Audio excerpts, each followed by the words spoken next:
What's up, guys? My name is Reese Alley. I'm a partner and CEO of a company called SCA Construction. We're a stormwater contractor doing about $4 million a year, and I want to make today's video to talk about the difference between staying small and keeping it all and trying to scale into the bigger sections of business and the bigger levels.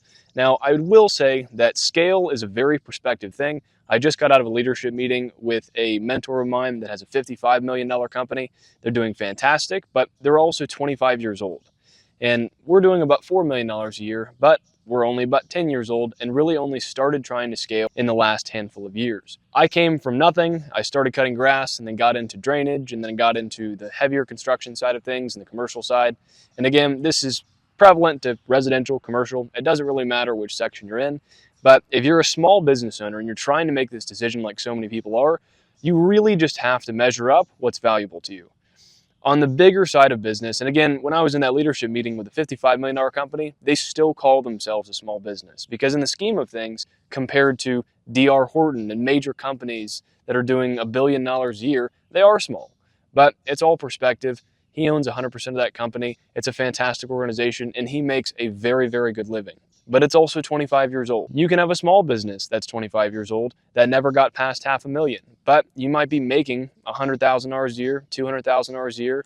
You know, that might be a mower setup with some install jobs on the side, but it's easy enough to own everything in cash. And then you never wanted to go past that because the thing is, once you hit the scale from 0 to $500,000, that's totally accomplishable with you and just a couple helpers and then maybe some subcontractors on the side, but that's very doable with you and just a few people. They might even not have to be full-time employees. From $500,000 to $1 million, maybe 1.2 million is typically where people get stuck the most and where the absolute hardest jump after that is presented to you.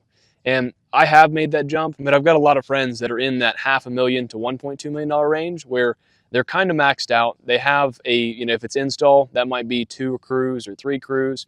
And in maintenance, that's a handful of crews. But you're getting to the point now to where you're going to have to interject middle level management for the first time. And that is a very different beast and a very different ball game than just getting a laborer and going to perform a job. This is now an overhead cost. This is a huge expense. And at these levels, so you have the management team now, but you don't have the production to support it and still make a really good profit. And so it becomes this no man land that you've got to cross if you want to get past that point. And the jump from 1.2 million to around 3 million is, in my opinion, the absolute hardest thing to do, at least in service-based businesses, just because when I went through it, you have to get, and I'm talking about construction businesses, you have to get the estimator. Most of the time you have to get an office manager. You have to get foremen, and now you have to get middle-level management to manage the foreman sometimes. And it seems like a lot, but you just can't do it all yourself as the business owner anymore. And so you have to get these salaries on the very low end, $50,000 a year, $60,000 a year, $70,000 a year. And we pay all of those positions much more than that now. But it's tough because you can't get a super high quality person at that price range, but you still need them. But you also still can't even afford the people at the lower quality price range. And so it becomes this really, really, really tough to navigate no man's land to get past that point.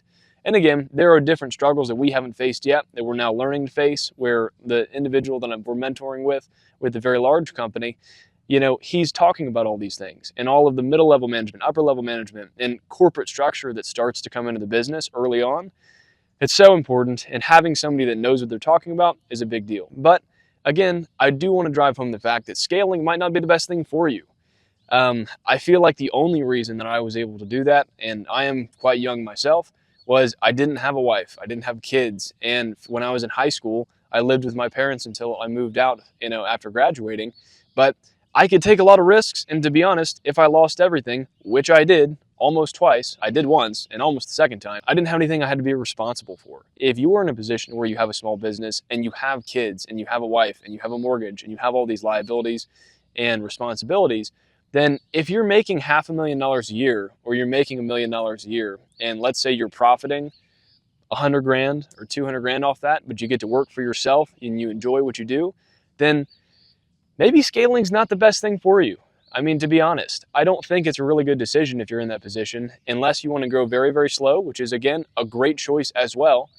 Now, when you're trying to scale from that point, let's say $500,000 to 1.2, and you're starting to get some of these managers, and then from 1.2 to 3, and then beyond that is a freaking no man's land, and it's extremely expensive. And so if you are in the position of having all those responsibilities and liabilities, maybe it's having 6 months to a year of expenses saved up. Because I will tell you, once you scale to those points, it is going to be really challenging. And there's going to be a lot of things that you just don't know what you don't know because you never walked through it before. There was so many mistakes that we made that ended up in lawsuits and lost profit and being on jobs that we were losing money on for months and months at a time.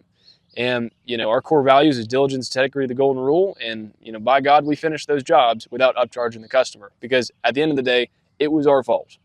It doesn't matter who they think it was or who we think it was. Like, it was our fault, and we had to take responsibility for it. And if that's your game plan, which I hope it is, especially since it's new to you too, then if you make those decisions, it takes a really short amount of time doing those things to deplete all of your cash. And so if you do want to scale, then have a lot of money in the bank. Have a lot of money in the bank, take your time, and I would really suggest finding a mentor that's been at least a decade down the road at the very minimum in a growth pattern that can help walk you through what that is. And that person doesn't always have to be a high-paid coach. I don't charge any, I don't want to say I don't charge anything for coaching. I don't have a coaching program. I don't have, courses and stuff. I take calls whenever people have questions because people did that for me. And now the individual with the $50 million company has taken me under his wing, and much more than the last 4 years that I've known him. And he's helping us navigate some of these areas. And so all that to say, I hope you guys can make a better decision on what you want to do. Again, if you have a small business and you think that scaling is the way to go and all the riches are out there for you, it's going to be a while if you try and scale past that point before the money's really flowing in. I would say at least budgeting 3 to 4 years for that to mature past the 3 million, 4 million, 5 million mark. And we're not even there ourselves in terms of the money really catching up yet. We're still paying for a lot of sins of the past and a lot of mistakes. And I like to call it, we're paying $600,000 of student loans from last year of mistakes we made trying to make that happen. And we're on the way. We've got some great things going. But I hope this gives you all some perspective that you can use to make a great decision.